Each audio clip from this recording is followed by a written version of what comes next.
छात्रों के लिए आपने क्या क्या आंदोलन किया? जिस तरह से मंच से कहा गया कि आपने मगध यूनिवर्सिटी के लिए, पाटलिपुत्र यूनिवर्सिटी के लिए, तमाम जितने भी यूनिवर्सिटी आप उनके लिए लड़े हैं। छात्र एक जेल भी गए हैं आप। नहीं, मैं कह रहा हूँ कि छात्र और युवा एक जमात का नाम है। इसमें गरीब अमीर ऊंच नीच भेदभाव नहीं है। मैंने जो भी बातें उठाई विश्वविद्यालय स्तर पर, वो कोई जात पात और गरीब अमीर देख करके नहीं किया। समाज के बच्चे को बराबर शिक्षा का अधिकार हो, एक नियम हो और उनकी शैक्षणिक व्यवस्था सुदृढ़ हो, उनको जो आने जाने में परेशानी होती थी उसका निराकरण हो। आगे भी हमारी लड़ाई ये जारी रहेगी। तो लोकतंत्र पे सबसे बड़ा हमला तो प्रशांत किशोर जी ने किया है।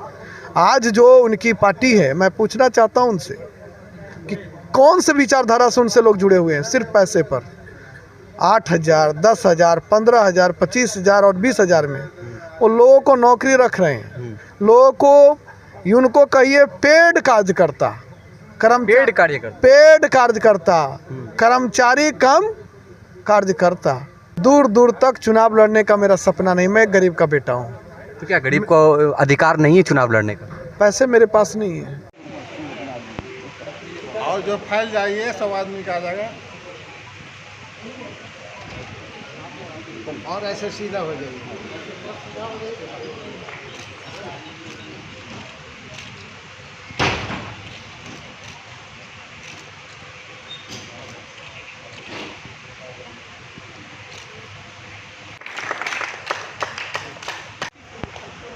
सभी अतिथि माल्यार्पण कर रहे हैं।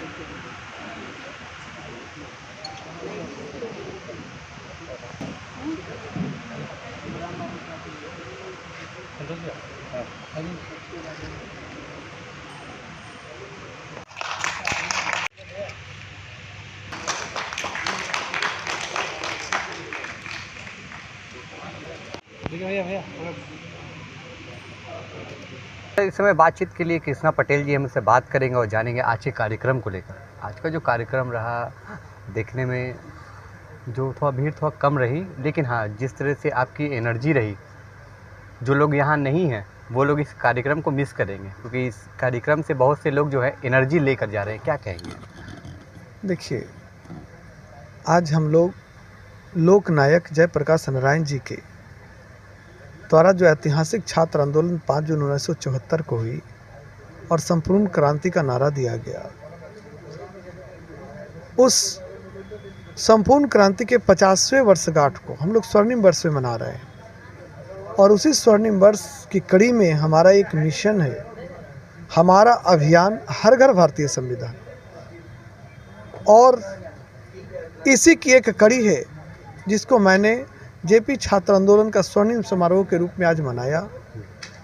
और जयप्रकाश नारायण जी ने कहा था कि सिंहासन खाली करो कि जनता आ रही है।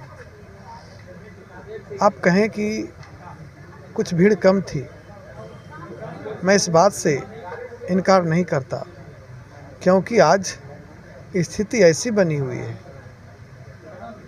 कि सिंहासन खाली रहने दो कि जनता सो रही है। यानी सिंहासन पर कोई बैठ जाए उससे मतलब नहीं है, हमको नींद का एकदम चैन चाहिए। चैन का बड़ी बात आप बोल रहे हैं। ये बात वोट के टाइम पे ही लोग को सोचना चाहिए कि जनता सोई हुई है। और आखिर हमारा जो राष्ट्र है, हमारा जो समाज है, उस समाजवाद से लोकतंत्र जो है उस पर आघात पहुंच रहा है या नहीं पहुंच रहा है। हमारा समाज में क्या समानता स्थापित है? आज सिर चढ़कर बोल रहा है जात और पात, ऊंच नीच का भेदभाव।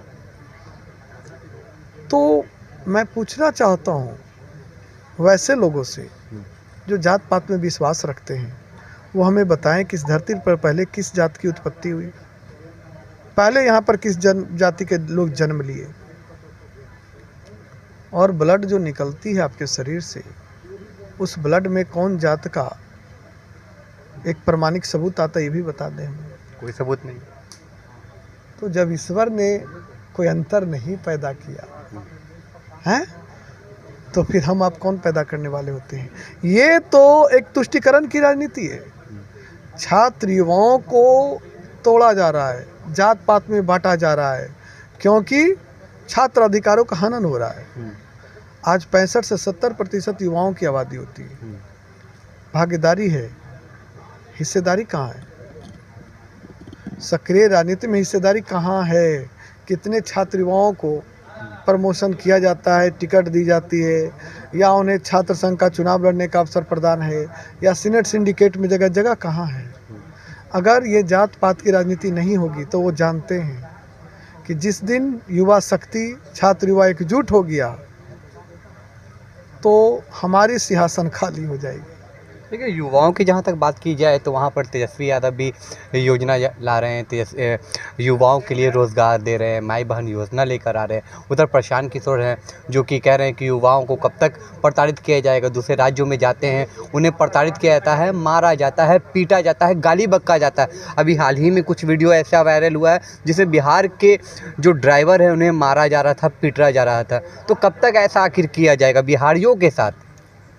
जब आप प्रशांत किशोर जी की बात कर रहे हैं तो उनके मुंह से ये बातें शोभनीय नहीं है। कोई ड्राइवर को मारा और ये पुलिस पदाधिकारी को धमका रहे हैं, तुम ताम रे बे ये कर रहे हैं। तो प्रशांत किशोर की शासन आ जाएगी तो क्या होगा?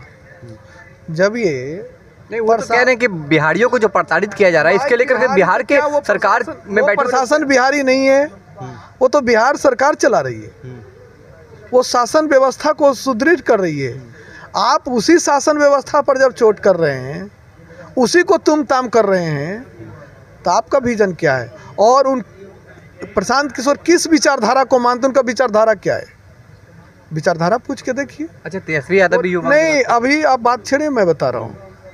वो फोटो लगाए हैं महात्मा गांधी जी का। क्या महात्मा गांधी जी ने कहा था कि हमारी जब केंद्र में सरकार बन जाएगी और देश को जब हम आज़ाद करा देंगे तो 12 घंटे और 2 घंटे में दारू चालू करा देंगे? ऐसा बात कहा था महात्मा गांधी जी ने। महात्मा गांधी जी ने क्या कहा कि नशा नाश का कारण है, वह मानव प्रवृत्ति को खा जाती है, समाज को खा जाती है और आर्थिक रूप से क्षति पहुंचाती है, आर्थिक और शारीरिक। बिहार में तो दारू बंद कहा जाता है, लेकिन फिर भी लोग कहते हैं कि होम डिलीवरी हो रही है। जहर पर भी रोक है। जहाँ जहर बनती है उस साफ लिखा हुआ है कि ये खाना आपके लिए हानिकारक है, सीधे आपकी मौत हो सकती है, लेकिन फिर भी लोग जहर खरीद के खा जाते हैं। सर, एक सवाल ये है, क्या आप निर्दलीय चुनाव भी लड़ेंगे या फिर मतलब जो सरकार में बैठे हुए लोग हैं उन्हीं के साथ में रहेंगे? दूर दूर तक चुनाव लड़ने का मेरा सपना नहीं। मैं गरीब का बेटा हूँ। तो क्या गरीब को अधिकार नहीं है चुनाव लड़ने का? पैसे मेरे पास नहीं है। जो प्रशांत किशोर ने एक पूंजीवाद को राजनीति में बढ़ावा दिया और अफवाहन पैसे के बल पर जो चुनाव प्रचार प्रसार का उन्होंने जो तंत्र लाया, राजनीति का तुष्टीकरण तो उन्होंने कर दिया है, पैसे का बढ़ावा तो उसने दे दिया है, पूंजीवाद उन्होंने लाया है। तो लोकतंत्र पे सबसे बड़ा हमला तो प्रशांत किशोर जी ने किया है। आज जो उनकी पार्टी है, मैं पूछना चाहता हूं उनसे कि कौन से विचारधारा से उनसे लोग जुड़े हुए हैं? सिर्फ पैसे पर 8,000, 10,000, 15,000, 25,000 और 20,000 में वो लोगों को नौकरी रख रहे हैं। लोगों को उनको कहिए पेड कार्यकर्ता, पेड कार्यकर्ता, कर्मचारी कम कार्यकर्ता। उनके साथ भावनाओं के साथ जुड़ने वाले कितने लोग हैं? उनका विचारधारा क्या है? वो कहते हैं कि मैं युवाओं को रोजगार दे रहा हूँ, मैं कहता हूँ कि वो युवाओं को बेरोजगार बना रहे हैं। ये तो हो गई प्रशांत किशोर। माई बहन योजना लाऊंगा, विधवा पेंशन बढ़ाऊंगा। देखिए, वो एक बड़े राजनीतिज्ञ के बेटे हैं और जेपी सेनानी रहे आदरणीय लालू प्रसाद यादव जी, तो समाजवाद तो उनमें रही है ना। अब वो उनके, मैंने कहा, नेपोटिज्म, परिवारवाद, जातिवाद, पूंजीवाद, ये लोकतंत्र के लिए घातक है। लेकिन अब देखिए, उनको एक बैग ला करके ताजपोशी कर दिया गया, पार्टी की कमान सौंप दी गई, उप मुख्यमंत्री भी बने। तो अब वो सक्रिय पॉलिटिक्स में हैं। अगर वो वादे कर रहे हैं तो वादे तो राजनीति में किए जाते हैं, पूरे कितने किए जाते हैं। क्या लगता है कि एक बार एक बार चांस देकर देखा जा सकता है जनता के द्वारा, क्योंकि नेता तो आते हैं, वादे करते हैं, लेकिन वो वादों पे कितने खरे उतरते हैं ये आप भी अच्छी तरह से जानते हैं और हम भी अच्छी तरह से जानते हैं। देखिए, जनता के ऊपर डिपेंड करती है कि कितनी विश्वसनीयता उनके प्रति लोगों में है। वो बोल रहे हैं तो कथनी और करनी में क्या फ़र्क है। इनके भी माता पिता ने 15 वर्षों तक शासन किया, क्या उससे वो खुश हैं, या अभी जो वर्तमान सरकार चल रही है जो सुशासन की व्यवस्था स्थापित किया है, कि इनके प्रति उनकी रुझान है, ये उनके ऊपर डिपेंड करता है, जनता के ऊपर, क्योंकि जनता जनार्दन है। और सबसे बड़ी बात है कि 50%, बहुत वोटिंग होते तो 50% वोटर जो है घर में सो रहे हैं। सिंहासन खाली रहने दो कि जनता सो रही है। आप छात्र नेता रह चुके हैं। छात्र को कॉलेजों में थोड़ा देखा जाता है, छात्र जो आते हैं नए नए, उन्हें जो सीनियर छात्र उन्हें परेशान करते हैं, और आप भी छात्र रहे हैं, कि आपके साथ भी वैसा कभी कुछ हुआ है? नहीं, हमारे साथ कभी ऐसा नहीं हुआ है। डिपेंड करता है कि आपकी मानसिक प्रवृत्ति क्या है, आप कितने मानसिक रूप से स्ट्रांग है, आपका विजन क्या है।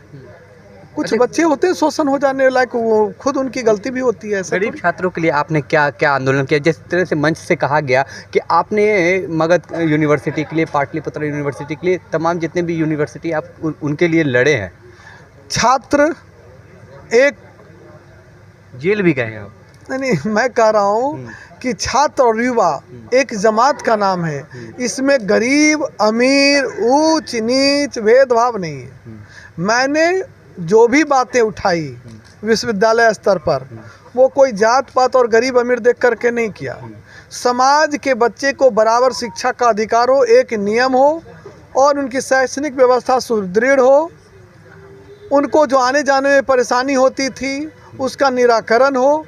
आगे भी हमारी लड़ाई ये जारी रहेगी। उनको ये कहना है कि छात्र जो भी हो, उनमें जात पात भेदभाव नहीं होना चाहिए और सब विकास की राह पर चलना चाहिए। और जैसा इनके बारे में हमने सुना कि ये आंदोलन में अपना काफ़ी भाग्यदारी दिए हैं।